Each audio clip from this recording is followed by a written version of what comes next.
हो. हा खरं म्हणजे कालच नाथाभाऊंनी प्रेसमध्ये सांगितलं की बाबा चाळीसगावला एवढे अंमली पदार्थ का मिळतात, इकडनं कसे काय पकडले जातात, असं त्यांनी संशय व्यक्त केलेला होता. ते नेहमी अंमली पदार्थाच्या विरोधात बोलत असतात. पण आता त्यांचे जावईच हे सगळं चालवत आहेत, सगळा उद्योग हे आज मला वाटतं या ठिकाणी समोर आलेला आहे. खरं म्हणजे आता हा विषय थोडा तपासाचाही आहे. नेमकं काय झालं काय नाही आज सांगता येणार नाही, नक्की सांगता येणार नाही. पण मला वाटतं पोलीस या बाबतीमध्ये तपास करत असतीलच, कारण मोठी बातमी आहे, मोठा विषय आहे. रेवपाटीचा विषय तर कुठे असला तरी तो मोठा होतोच. त्यामुळे मला असं वाटतं की तपासाअंती त्यामुळे काय काय घडलं काय काय नाही हे समोर येईल.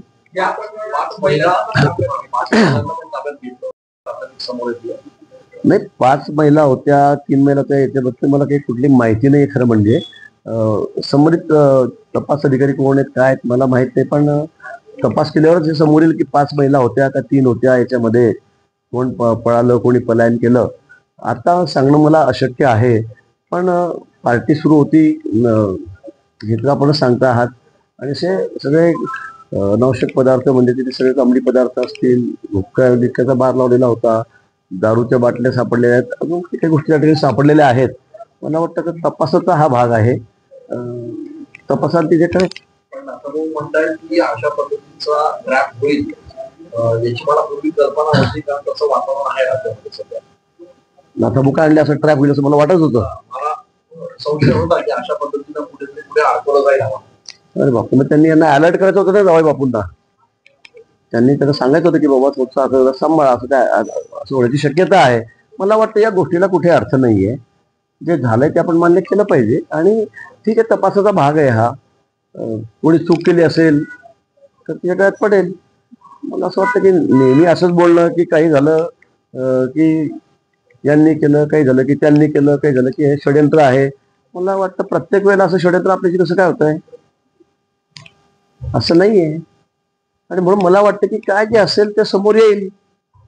मग त्याच्यामध्ये काय काय त्या ठिकाणी काय काय जप्त केलंय काय नाही, मग कोणी आयोजन केलंय काय हे. आजकाल तर यंत्रणा सगळी इतकी सतर्क असते, म्हणजे इतकं अपडेट झालं की फोन नुसता घेतला तर त्यातून आपल्याला कळतं कोण कोणाशी बोलत नाही. 7-8 लोकांचे जर फोन जर तपासले तर कोणी कोणाला निरोप दिला, कोणी कोणाला बोलवलं, हे सगळं त्यात कळेल ना.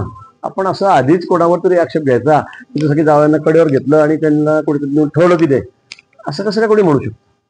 त्यांच्या शब्दात कुभांड रचलं जात आहे, कुभांड रचलं जात आहे त्यांच्या शब्दात. आता तुम्हीच बघा काय कुभांड आहे काय. तर मला तर काही माहिती, कारण मी बोललो तर कोणाला त्यांना अजून असं वाटेल की बाबा एक मुद्दाम चाललंय की काय. पण आता जावायला कसं होतं की लहान मुलं नाही ना की त्याला उचलून घेऊन गेलं रात्री 3 वाजता 4 वाजता. मी बघतो 3 वाजता रेट झाली, कोणी सांगतो 2:30 वाजता, वेगळे 4 वेगळे वेळ आहेत. असं कसं होईल. पण तरी पण मला काही त्या संदर्भामध्ये मला काही वेगळं म्हणणं नाहीये. पण या संदर्भामध्ये मला वाटतं चौकशी झाली पाहिजे आणि जे काही दोषी असतील त्यांच्यावर कारवाई झाली पाहिजे. लाडकी बहीण समावेश झाला माहिती समोर येते, त्याबाबत आपल्याला काही माहिती आहे? नाही, मला या संदर्भामध्ये कुठलीही माहिती नाही. पुरुषांचा समावेश लाडक्या बहिणीमध्ये 14,000 पुरुषांनी 10 महिन्यापासून लाभ घेतला. नाही, निश्चित असं जर असेल तर त्यांच्याकडून ती वसुली केली गेली पाहिजे, त्यांच्यावर कारवाई झाली पाहिजे. असं पुरुष कसं काय, ते कसं काय चुकून नाव आले का, प्रिंटिंग मिस्टेक झाली का, काय झालं मला कळत नाहीये. पण पुरुष कसे काय लाडक्या बहिणीचा लाभ घेऊ शकतील हा खरं मोठा संशोधनाचा विषय आहे. त्या संदर्भामध्ये जर असं असेल तर तपासलं जाईल. लाडकी बहिणीमुळे योजनेमुळे कर्जमाफी अडचणीत येत असल्याचं आश्रम नुकतेच म्हणतात. नाही, ठीक आहे, लाडक्या बहिणीमुळे थोडा तिजोरीवर भार पडलेला आहे, ही वस्तुस्थिती आहे. वस्तुस्थिती आहे म्हणजे एकदम इतका निधी तिकडे वळवावा लागतोय. ठीक आहे, ते होणे गरजेचं होतं, आवश्यक होतं. आमच्या अनेक लाडक्या बहिणी त्या बाबतीमध्ये खुश आहेत, त्यांनाही कुठेतरी आधार मिळालेला आहे, मदत मिळालेली आहे. त्यामुळे थोडा भार तिजोरीवर पडलेला आहे, हे खरं आहे.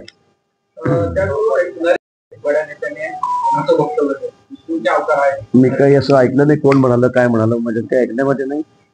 नुसते बडे नेते म्हणाले म्हणजे असं आधांतरित होईल ते मला. ठीक आहे. माणिकराव कोकाटे यांच्याबद्दल गेल्या अनेक दिवसांपासून चर्चा आहे.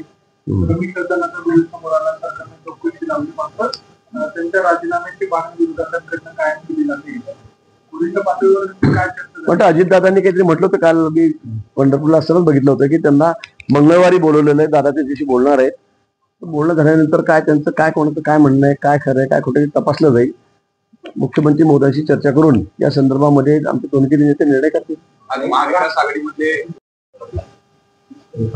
म्हणजे खडसेंना सांगा ना आता म्हणले का ते. मग आता आपलं रोज चाललंय सौख्य दोघांमध्ये म्हणा, सध्या तुम्ही दोघे मिळूनच एकमेकांना माहिती देत आहेत सगळे या चाललंय त्याच्या. मला वाटतं हा सल्ला त्यांनी तिकडे दिला पाहिजे, खडसे साहेबांनाही द्या. संजय राऊत असं म्हणताय की सत्ता हातात असल्याने गिरीश महाजन मोकाट फिरताय. एक दिवस असा आहे की ते देवेंद्र फडणवीसांना तिकडे पडवले. मोकाट सुट्ट्यात मी कुठे मारामाऱ्या करतो रोज उठून? मी कोणाला कधी मारलं? मी काय गुंड वाटतोय त्यांना का काय वाटतंय? म्हणजे कोणाला मारलं कोणाला ठोकलं? बाबा माझं तो काम नाही माझं ते. एखादी केस आहे का माझ्यावर कोणाला मारलं का बडवलं म्हणून? हा अच्छा अच्छा चांगलं आहे. ते काय राऊत साहेबांची जी कोणी धरू शकतं का?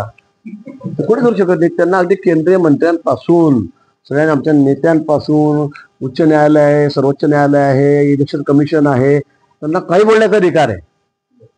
म्हणजे त्या बाबतीत त्यांना सोडलेलं असं मी म्हटलं तर काही वागू होणार नाही. बरोबर आहे की नाही? मी असं काही सांगण शब्द वापरणार नाही, पण मला वाटतं त्या बाबतीत ते तसेच बोलतात मोकाट सारखे, त्यांच्यावर कोणाचं बंधन आहे. आणि म्हणून मला असं वाटतं की ते म्हणतात म्हणजे मी काय मी रोज मारामाऱ्या करतोय, कधी ऐकलं का आपण? म्हणजे हा विषय आला कुठून आज म्हणाले? काय माझ्याबद्दल काय त्यांचा एवढा विशेष प्रेम आहे सध्या? एक खडसे साहेबांनी माहिती दिली असेल त्यांना अजून काही.